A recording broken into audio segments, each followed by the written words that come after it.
David walked into his chemistry class on that cold October morning, expecting nothing more than another boring lesson about molecular structures. He was the kind of student who preferred sitting in the back corner, blending into the background, like wallpaper. But today was different. Today, there was someone new. She sat in the front row, and David couldn't help but stare. Her hair was the color of moonlight, so pale it almost seemed to glow under the fluorescent lights. Her skin was like porcelain, and when she turned slightly, he caught a glimpse of her eyes. They were the strangest shade of blue he'd ever seen. Almost silver, like looking at stars reflected in still water. Class. "We have a new student joining us," Mrs. Peterson announced. "This is Luna. She's here as an exchange student, so let's make her feel welcome." Luna stood up slowly and gave a small wave. When she spoke, her voice had a musical quality to it, but her words came out choppy and uncertain. "Hello, everyone. I am happy to be here with you all." David noticed how the other students exchanged glances. Some giggled behind their hands. Others whispered to each other. He heard fragments of their conversations as class went on. "Did you see her hair? That can't be natural. She talks so weird. Where do you think she's from? My mom says exchange students are just here to take our spots in college." David felt uncomfortable listening to them, but he didn't say anything. He never said anything. That wasn't who he was. During the lesson, Luna struggled with her notes. She would start writing, then stop, looking confused. David could see her, erasing and rewriting the same words over and over. When Mrs. Peterson asked questions, Luna would raise her hand, but then put it down quickly, as if she changed her mind about speaking. The bell rang for lunch, and David watched as Luna packed her things slowly. By the time she finished, the classroom was empty except for her and David, who was still putting his textbook away. Luna looked around the empty room with a lost expression, like she didn't know where to go next. David wanted to say something, maybe offer to show her to the cafeteria, but the words got stuck in his throat. Instead, he just followed behind her as she walked down the hallway, clearly unsure of where she was going. The cafeteria was loud and crowded, filled with the usual groups, sitting at their usual tables. The popular kids claimed the center tables. The athletes had their corner, and the theater kids gathered near the windows. David always sat alone at a small table by the vending machines, a spot nobody else wanted.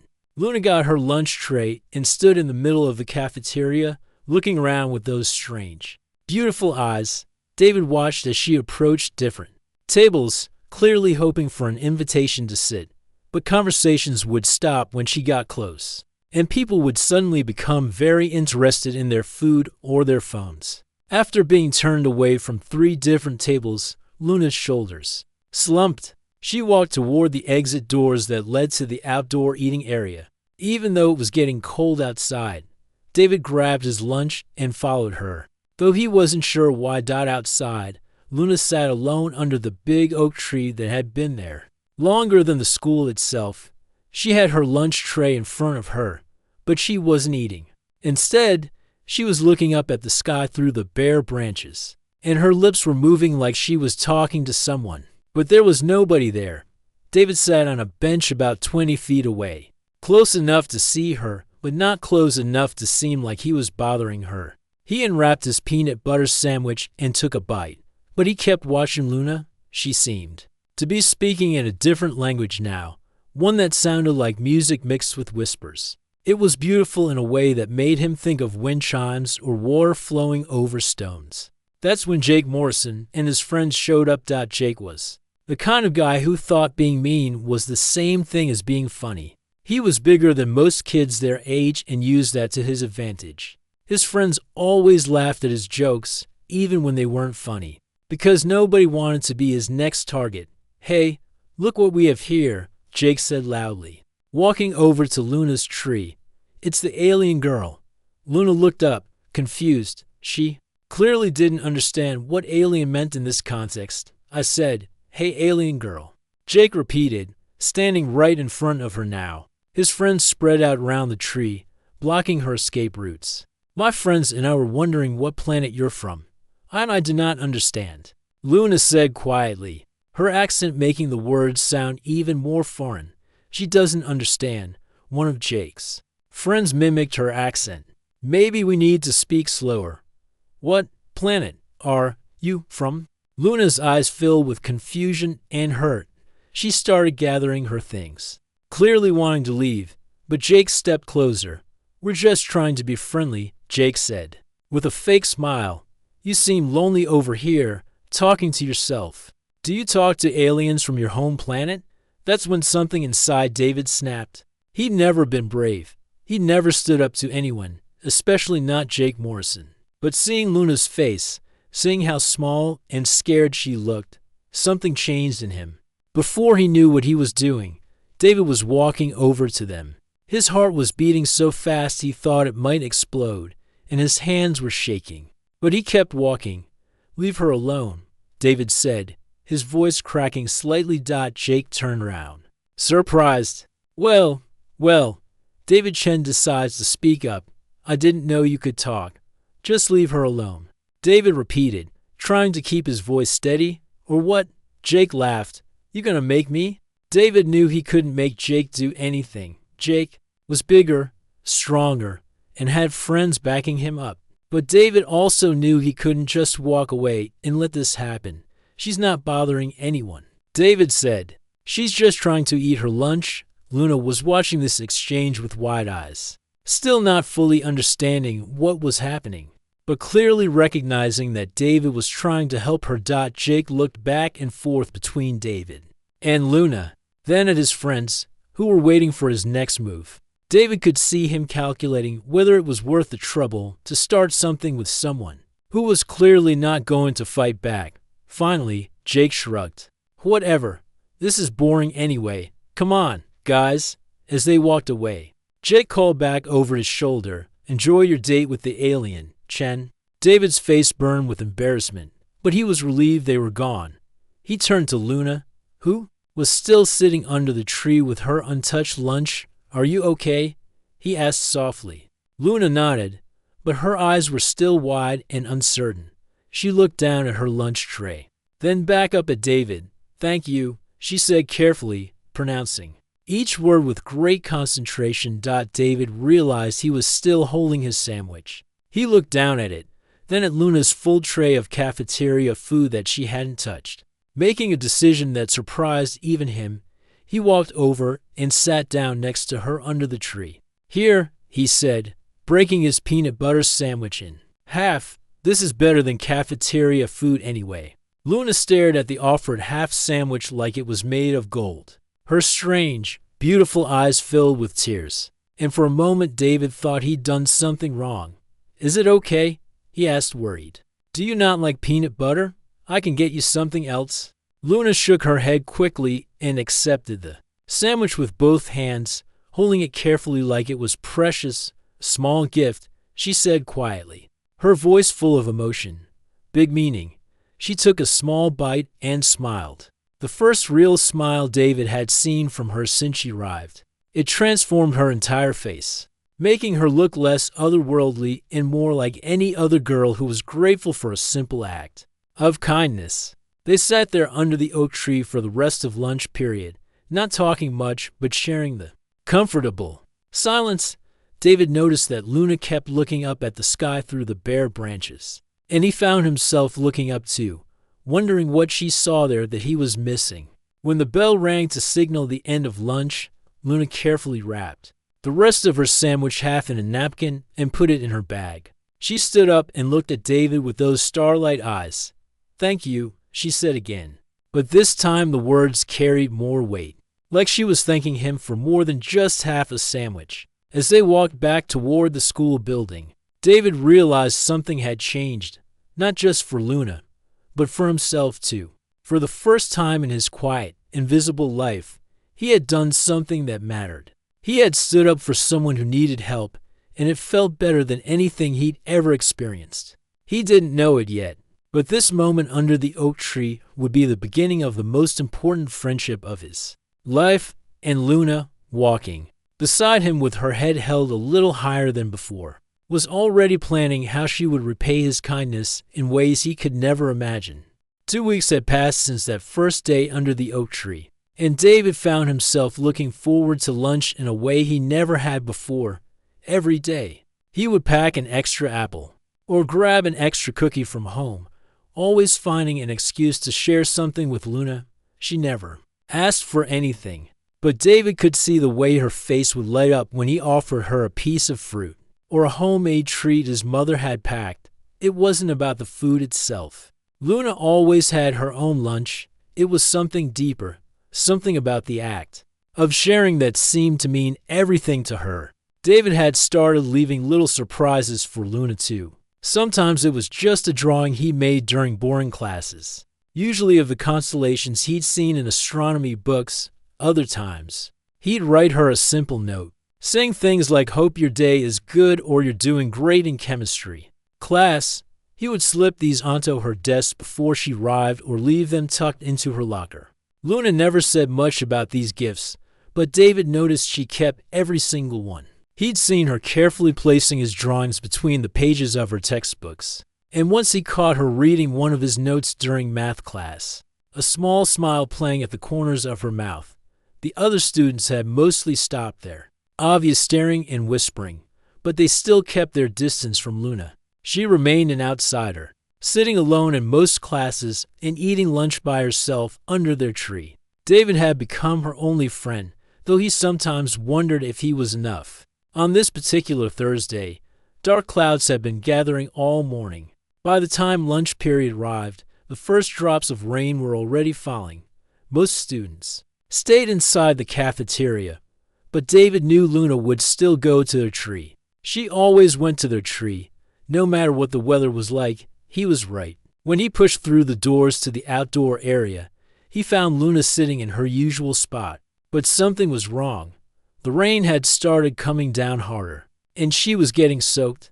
Her pale hair was plastered to her head, and her thin sweater was completely drenched. "Luna," David called out, jogging over to her. "What are you doing?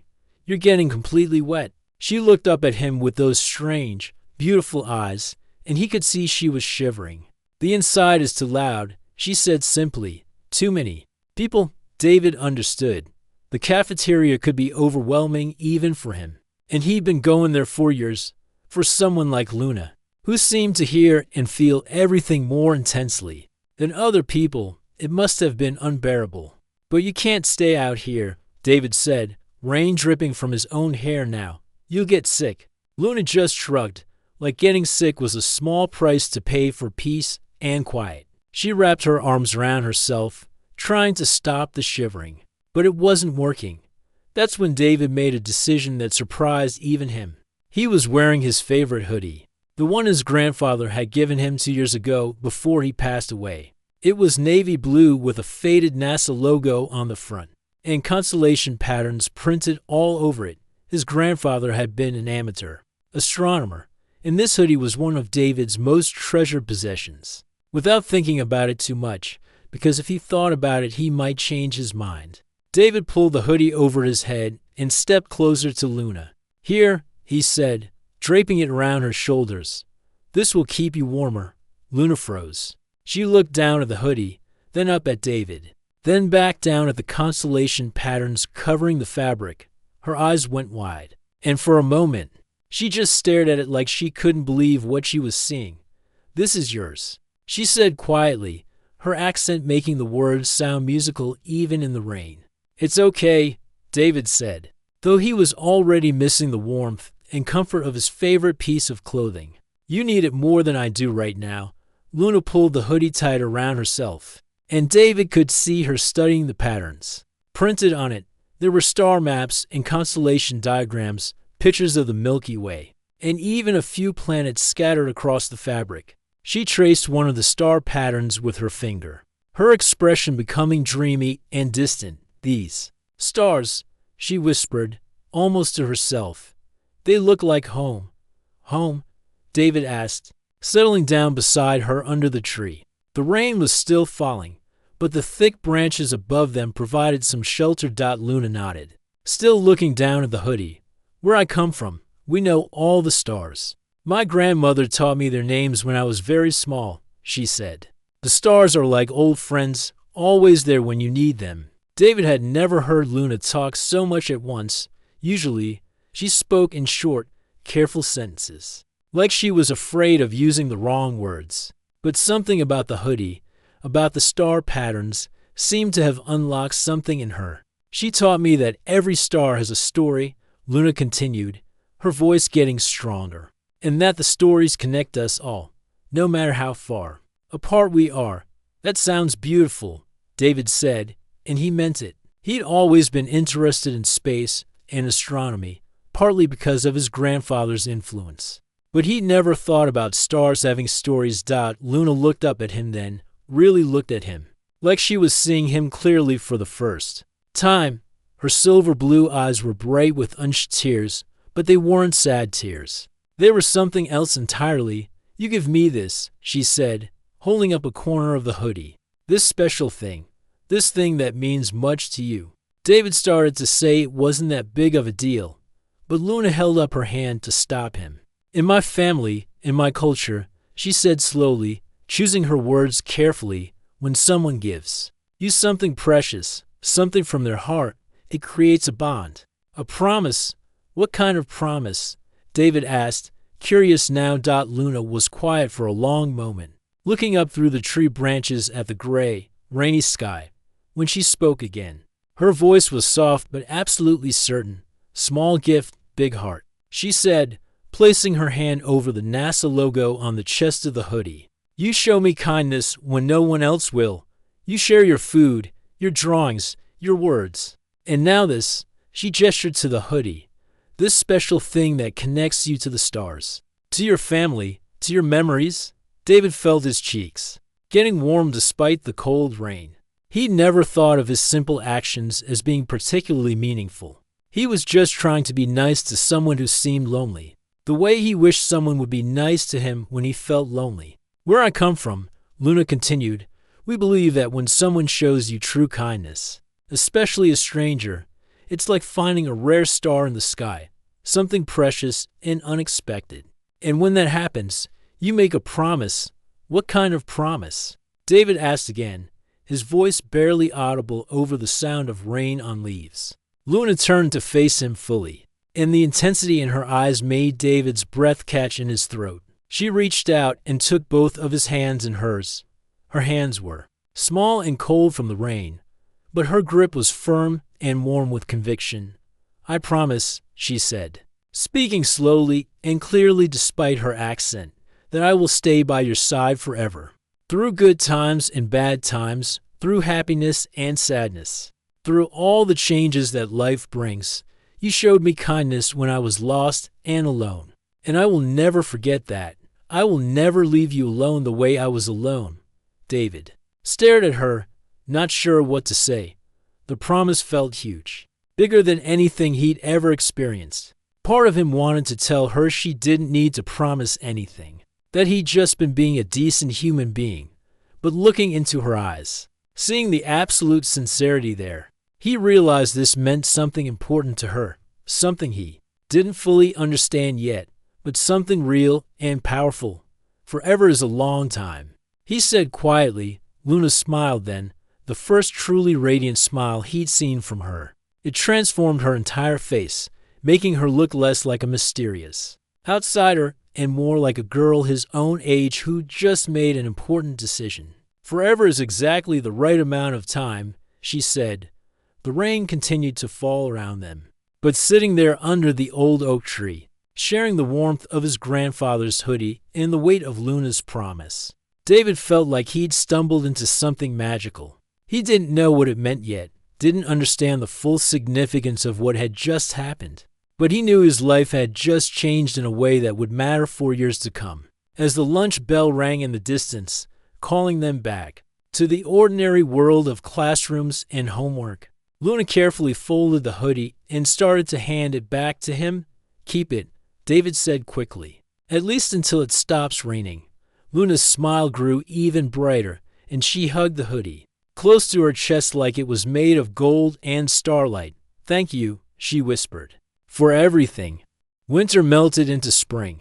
And David's friendship with Luna had become the most important part of his daily life. She still wore his NASA hoodie almost every day, and he noticed she'd started wearing it even when it wasn't cold. It had become like a security blanket for her, a visible reminder of their connection. During these months, David began to learn more about the mysterious girl who had walked into his chemistry class. That October day, it started with small conversations during their lunch periods under the oak tree, which had now grown new leaves that provided perfect shade from the warming sun. "Luna," David asked one day as they shared his mother's homemade cookies, "where exactly are you from? I mean, I know you're an exchange student, but your accent, it's not like anything I've heard before." Luna was quiet for a moment, carefully breaking her cookie into small pieces. David had learned that she did this when she was thinking about how to explain something complicated. "I am from very far north," she said finally, "a place where winter lasts 8 months and summer brings sun that never sets. My people, we live in small villages between the mountains and the frozen sea." "That sounds incredible," David said, trying to imagine a place where the sun didn't set for months. "Is it in Alaska?" "Canada maybe, further," Luna said, looking up at the sky through the tree branches. "In the old country, across the great water. My village is maybe 100 people. Everyone knows everyone. We speak our own language, keep our own traditions." David was fascinated. "So that beautiful language I hear you speaking sometimes, that's your native language?" Luna nodded, a small smile crossing her face. "My grandmother calls it the language of wind and water. She says it sounds like nature because our ancestors learned to speak by listening to the world around them." "Can you teach me some words?" David asked eagerly. Luna's face lit up. She pointed to the sky and said something that sounded like music mixed with whispers. "That means endless sky," she translated. Then she pointed to David and said another phrase that was equally beautiful, "and that means friend of the heart." David tried to repeat the words, but they came out clumsy and wrong. Luna giggled. The first time he'd heard her laugh freely, and the sound was like silver bells in the wind. "Your tongue is not used to our sounds," she said kindly, "but your heart understands the meaning. That is more important." As the days passed, Luna shared more stories about her homeland. She told David about the northern lights that danced across the sky in winter, so bright they could read books by their glow. She described traditional festivals where her people would gather around enormous bonfires, sharing stories that had been passed down for hundreds of years. "My family, we are the storytellers," Luna explained one afternoon. "For many generations, we keep the old tales alive. We remember the history, the legends, the wisdom of our ancestors. That's why you're such a good listener," David realized. "And why you notice things other people miss," Luna nodded thoughtfully. "In my culture, we believe everything has a story, every person, every tree, every star in the sky. The secret is learning how to hear these stories." "What's my story?" David asked. Curious, Luna studied his face carefully, as if she was reading something written there that only she could see. "Your story is about kindness that grows from loneliness. You understand what it feels like to be on the outside, so you reach out to others who are lost. Your heart is like a lighthouse, guiding ships safely to shore." David felt his cheeks warm, with embarrassment, but also with something else, pride, maybe. No one had ever described him that way before. In return, David helped Luna navigate the confusing world of American teenage life. He explained why people stood for the Pledge of Allegiance, what homecoming was, and why everyone got so excited about football games. He helped her with slang and cultural references that left her looking puzzled in class. "Why do people say cool when something is not cold?" Luna asked one day, genuinely confused. "It just means something is good or impressive," David explained, laughing. "I know it doesn't make sense. English is weird like that." "Very weird," Luna agreed solemnly, which made David laugh even harder.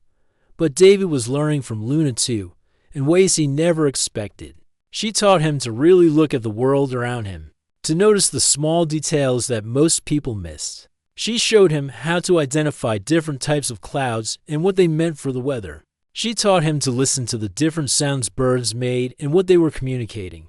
In my village, Luna said one day as they watched a pair of robins building a nest in their tree, we believe that if you can understand the language of birds, you can understand the language of the wind, the trees, the whole natural world. Do you really believe that? David asked. I believe there are many ways to communicate that have nothing to do with words. Luna said thoughtfully, like how you knew I was sad that first day, even though I never said so. Like how I know you're worried about something today, even though you're trying to hide it. David was startled. He had been worried about his parents, who'd been fighting more lately. But he thought he'd been hiding it well. How did you know? He asked. Your shoulders, Luna said simply. When you're happy, they sit straight and relaxed. When you're worried, you pull them up toward your ears, like you're trying to protect yourself from something. David had never realized he did that. You notice everything, don't you? My grandmother taught me that the world is always speaking. To us, Luna said, most people are too busy talking to listen. But if you make yourself quiet and pay attention, you can hear what everything is trying to tell you. One particularly warm spring day, Luna surprised David by asking if he wanted to see something special. She led him to a part of the school, grounds he'd never explored before. Behind the gymnasium where a small hill overlooked the entire town. This is my favorite place, Luna said, settling down in the grass and patting the ground beside her. From this spot, they could see for miles. The town spread out below them, with its neat rows of houses and tree-lined streets. Beyond that were rolling hills covered in new green leaves, and beyond that, the sky stretched endlessly in all directions. When I'm homesick, Luna said quietly, I come here and look at the sky. The sky is the same everywhere, you know. The same sky that covers my village covers this place too. It makes the distance feel smaller. David understood. Sometimes he felt homesick too, even though he'd never left his hometown. But it wasn't a place he missed. It was a feeling, a sense of belonging somewhere that he'd never quite found. Do you miss your family a lot? He asked. Every day, Luna admitted. But being here, meeting you, it's taught me something important. Home isn't just a place. It's the people who make you feel like you belong. She turned to look at him then, and David saw something in her eyes that made his heart skip. It was the same look she'd had that rainy day when she'd promised to stay by his side forever. You make me feel like I belong, Luna said simply, even when everything else is strange and confusing. When I'm with you, I feel at home. David didn't know what to say to that. No one had ever told him he made them feel at home. He'd always felt like the kind of person others barely noticed. Certainly not someone who could be a source of comfort for anyone else. I feel the same way about you, he said finally, because it was true. Before you came, I felt invisible most of the time, like I was just going through the motions of living without really being alive. But with you, everything feels more real, more meaningful. They sat there in comfortable silence, watching the clouds drift across the endless sky. And David realized that Luna had been right that first day, when she promised to stay by his side forever. She hadn't just become his friend, she'd become his home too. A place of belonging he could carry with him wherever he went out as the sun began to set. Painting the sky in shades of pink and gold, Luna pointed to the first star appearing in the twilight. In my language, she said softly, we have a saying, Ayu Navith Korm Sedan. It means the heart finds what it was always seeking.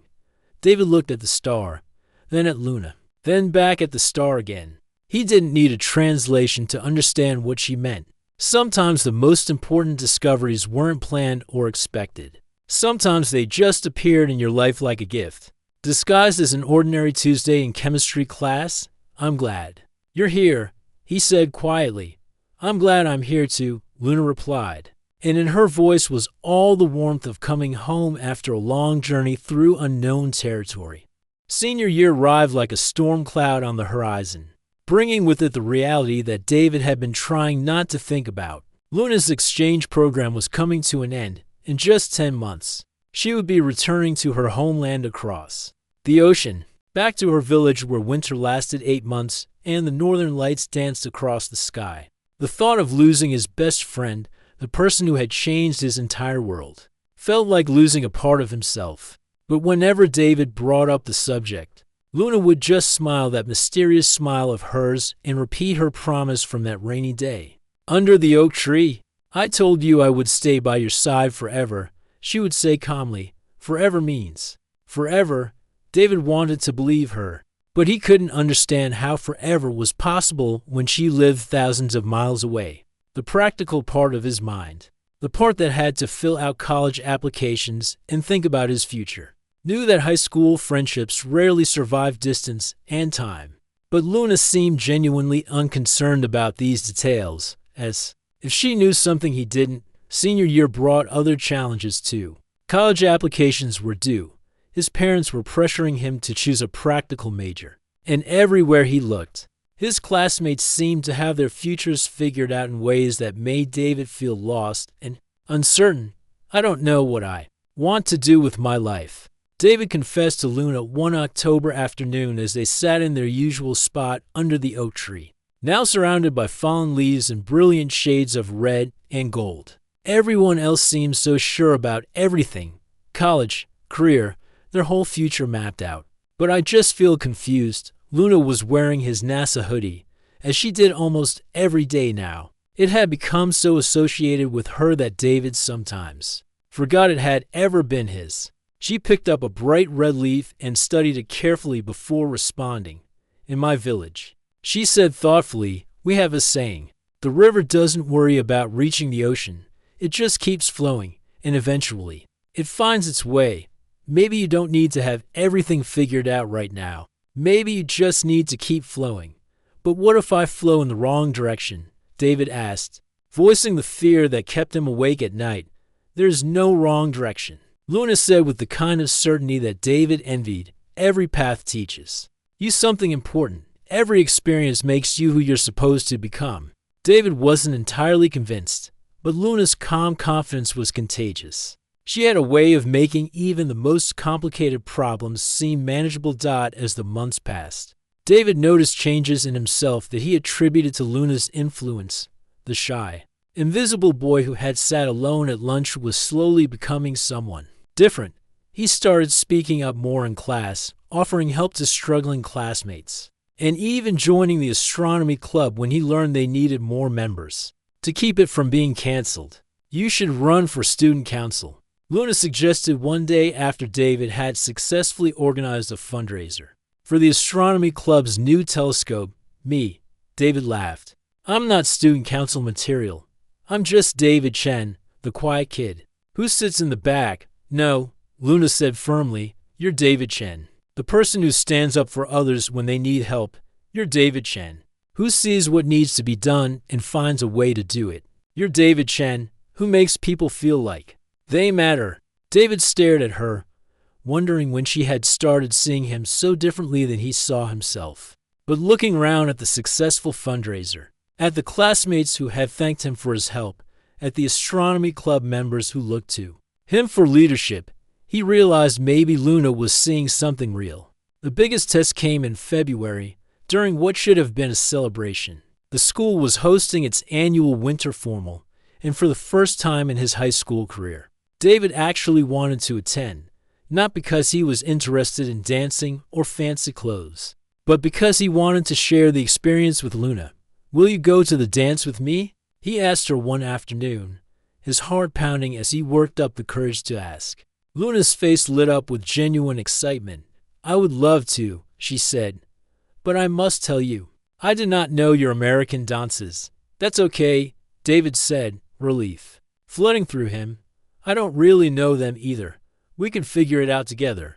The night of the dance, David picked Luna up at her host family's house, wearing a rented tuxedo that made him feel like he was playing dress-up. But when Luna appeared at the door, wearing a simple blue dress that matched her eyes and his NASA hoodie over her shoulders like a shawl, David thought she was the most beautiful person he'd ever seen.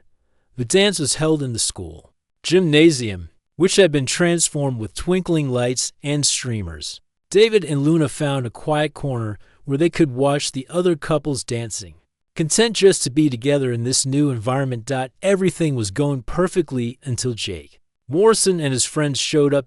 Jake had gotten worse over the years, not better. His cruelty had become more sophisticated, more calculated. He'd learned to disguise his meanness as humor, making jokes that cut deep while maintaining plausible deniability.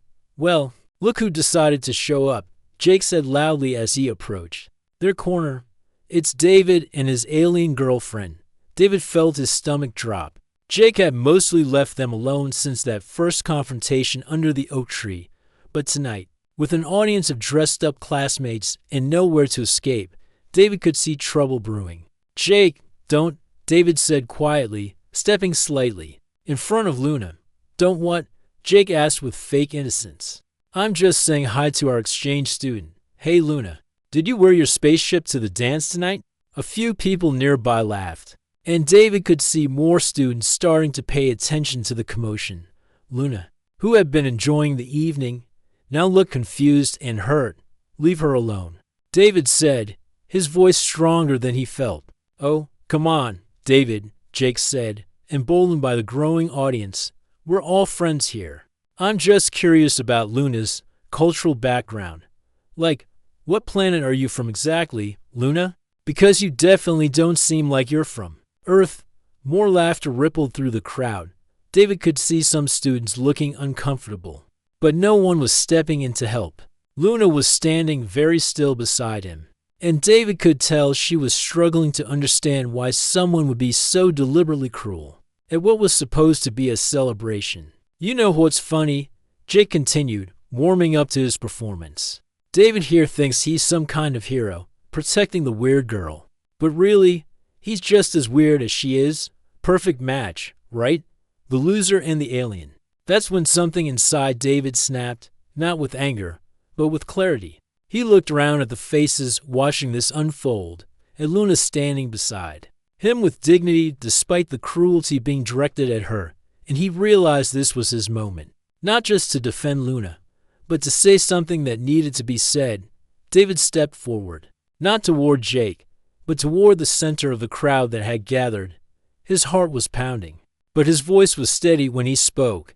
"You're right, Jake," David said, loud enough for everyone to hear. "I am different now than I was 3 years ago, and you know what made me different, meeting Luna."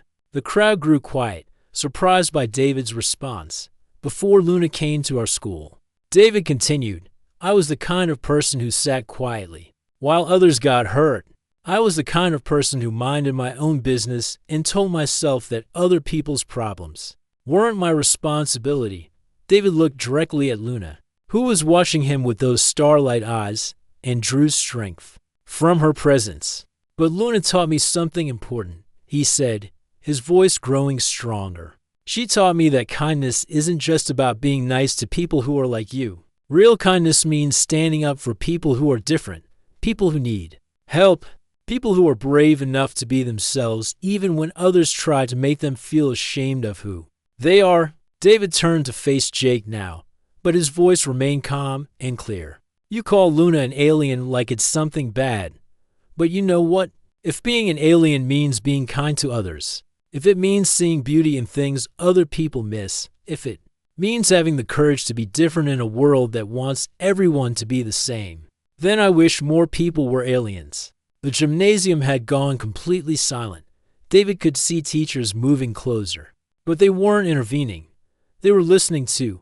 "Luna isn't the alien here," David said, his voice carrying across the room.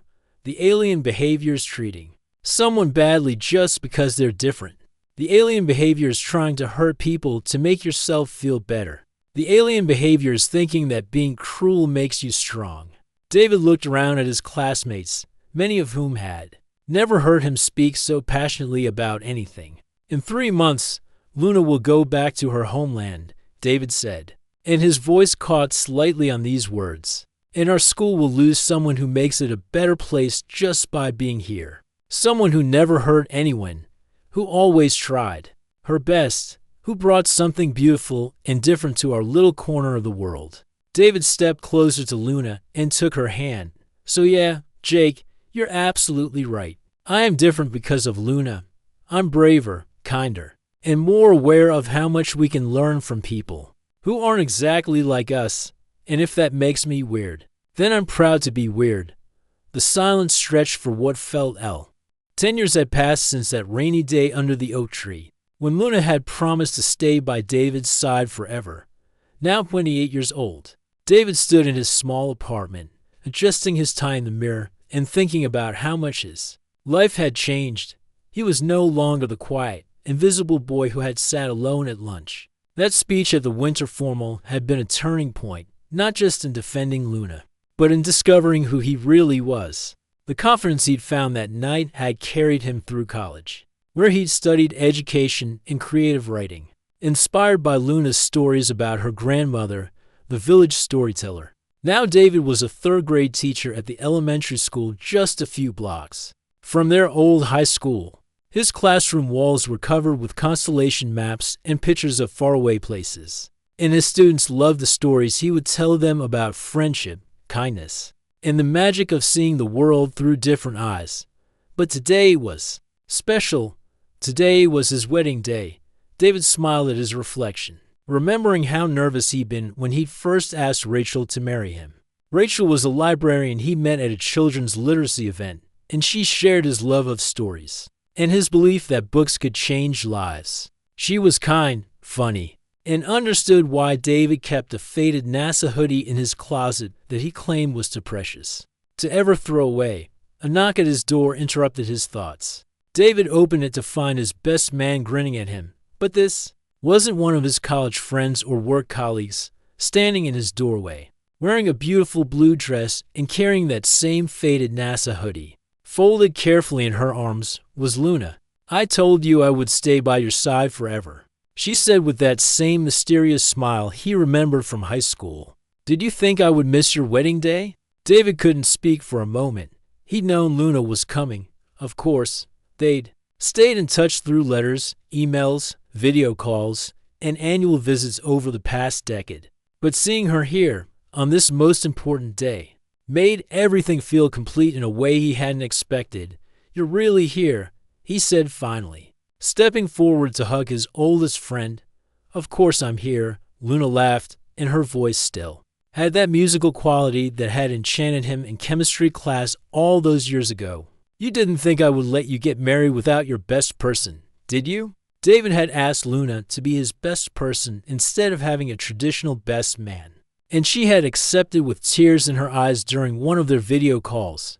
Now she was here, and David felt like the scared teenager who had shared his sandwich with a lonely girl was finally growing into the man he was meant to be.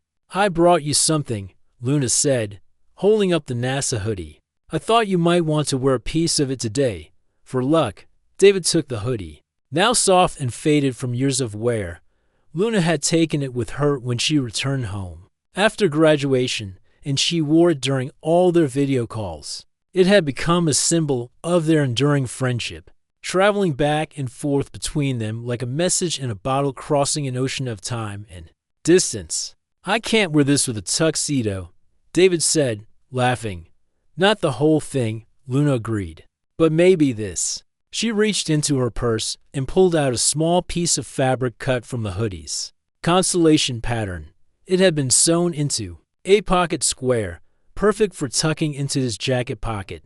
"Now the stars will be with you today," Luna said softly, "just like they've been with us all these years." David carefully folded the fabric square and slipped it into his jacket pocket, right over his heart. "Perfect," he said. The wedding ceremony was small and intimate, held in the garden behind the local community center. David's family sat on one side, Rachel's on the other, and their friends filled the seats in between.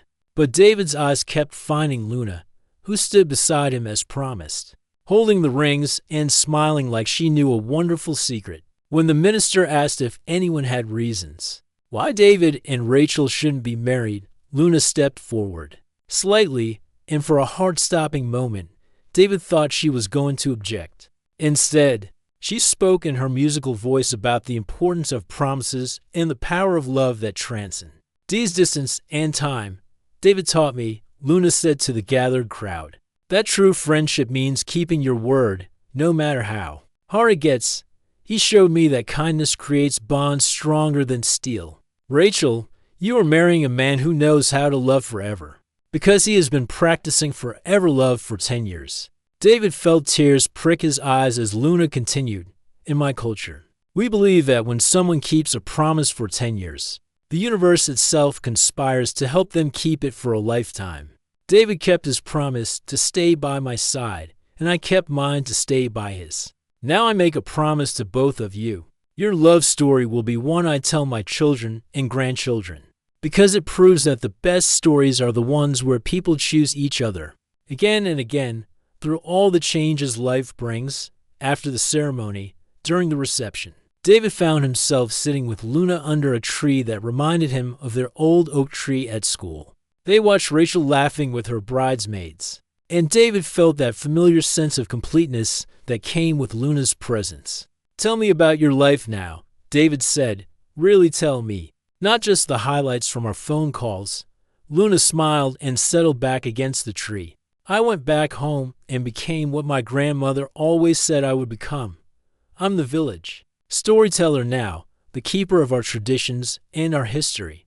But I'm also something new, something that didn't exist before. What's that? David asked. I'm the bridge, Luna said simply.